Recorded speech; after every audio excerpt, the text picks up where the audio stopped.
طلب محمد مجدي قفشه عقد جلسة خاصة مع وليد صلاح الدين مدير الكرة بالنادي الأهلي لمناقشة العروض التي تلقاها مؤخرا خلال شهر يناير الجاري.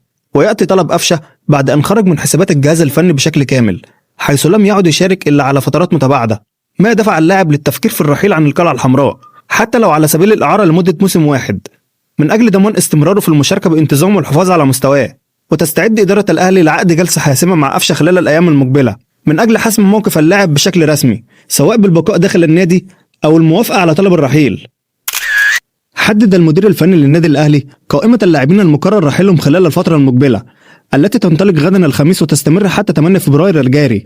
وطلب المدير الفني رحيل 4 لاعبين عن صفوف الفريق سواء على سبيل الإعارة أو البيع النهائي، وهم أشرف داري وجراديشار ومحمد مجدي قفشه ومصطفى العش، وذلك بعد تقييم أداء اللاعبين والفرص التي حصل عليها مع الفريق. أكد مصدر مقرب من مصطفى شكشك أن اللاعب يميل بشكل كبير للانتقال للأهلي نظرا لطموحه في ارتداء القميص الأحمر وخوض تحدي جديد مع أحد أندية القمة، وهو ما قد يحدد واجهته النهائية حال وصول عرض رسمي من الأهلي. ومن جانبه رحب مسؤول إنبي برحيل شكشك حال وصول عرض مالي مناسب يلبي طموح النادي. وأوضح المصدر أن الأهلي وبيراميدز يضعان اللاعب على رأس أولوياتهم في الميركاتو الشتوي، ويحرص الأهلي على حسم صفقة شكشك في أقرب وقت ممكن، حيث تم تجهيز أكثر من عرض لإدارة إنبي، منها الاستعانة بأحد لاعبي الفريق الأساسيين مثل أحمد رمضان بيكم ومصطفى العش ومحمد شكري، أو أحد اللاعبين الناشئين الذين يمكن إرسالهم على سبيل الإعارة من أجل حسم الصفقة وإمضاء العقود قبل دخول بيراميدز فيها.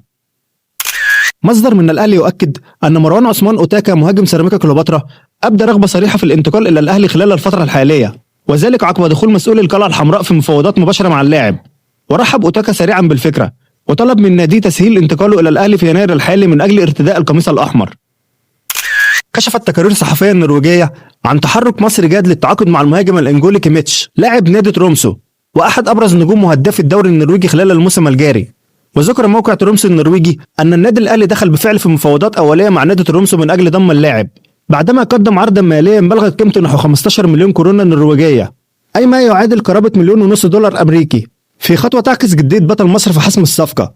قدم كيميتش موسما لافتا مع ترومسو حيث شارك في 29 مباراة بمختلف المسابقات، نجح خلالها في تسجيل 17 هدفا إلى جانب صناعة 7 أهداف أخرى، ليؤكد امتلاكه قدرات هجومية عالية سواء من حيث إنهاء الهجمات أو المشاركة في بناء اللعب. ويبلغ كيميتش من العمر 24 عاما، ويتميز ببنية جسدية قوية، ويصل طوله إلى 1.88 سنتي، وهو من مواليد العاصمة الأنجولية لواندا، ويحمل الجنسية البرتغالية.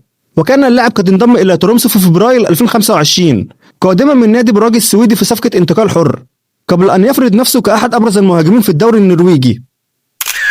تقارير صحفية تؤكد بأن الأهلي أنهى بالفعل الجزء الأكبر من اتفاقه بشأن ضم هادي رياض مدافع بتروجيت بعد مفاوضات مكثفة شهدت تقدما واضحا خلال الساعات الماضية. ويسعى النادي الأهلي إلى توقيع العقد مع هادي رياض خوفا من دخول بيراميدز في المفاوضات مع نادي بتروجيت بعد خطف اللاعب حامد حمدان من النادي الأهلي بشكل رسمي. وتسعى إدارة الأهلي إلى إغلاق هذا الملف في أقرب وقت ممكن خوفا من سيناريو حامد حمدان، خاصة أن المرحلة المقبلة تتطلب استقرارا دفاعيا واضحا في ظل المنافسة على أكثر من بطولة. كشف مصدر مسؤول داخل المنتخب أن حسام حسن استقر بنسبة كبيرة على الدفع بالرباعي، وهما أحمد السيد زيزو ومروان عطية وحمدي فتحي ومحمد الشناوي في التشكيل الأساسي أمام منتخب بنين. حسام حسن يرى أن وجود زيزو يمنح المنتخب حلولا هجومية ومرونة في التحرك بين الخطوط، بينما يمثل مروان عطية وحمدي فتحي سموم الأمان في وسط الملعب. وتميل الكفة بقوة لعودة محمد الشناوي إلى التشكيل الأساسي رغم المستوى الجيد الذي قدمه مصطفى الشوبير في المباراة السابقة. في النهاية لو عجبك الفيديو ما تنساش تعمل لايك وكومنت وتشترك في القناة حتى يصلك كل ما هو جديد وحصري، وشكرا.